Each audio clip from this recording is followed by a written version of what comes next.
করাইলেন? আমি যদি পাকা ড্রাইভার না হইতাম তাহলে তো অ্যাক্সিডেন্ট হয়ে যেত। চালাচ্ছি তো একখান ভাঙা সাইকেল, কথাবার্তা করছি ট্রাক ড্রাইভারের মতো।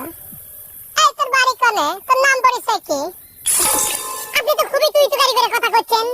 আপনি কি সেই পরিচয়টা আগে দেন, আমি পরিচয় দেবো কিসের জন্য? আপনি তো আমার সাইকেল থানায় দাঁড় করাইলেন। তাই নাকি? মনে কর যে আমি তোর বাপ। মনে করে তোর বাপ হওয়া চলে না। আর তাছাড়া আপনার যে বয়স, আপনি যদি আমার বাপের পরিচয় না দিয়ে কইতেন নিজে যে শালা শুনবি, তাও নয় মানি নেওয়া যাইতো, বুঝছেন?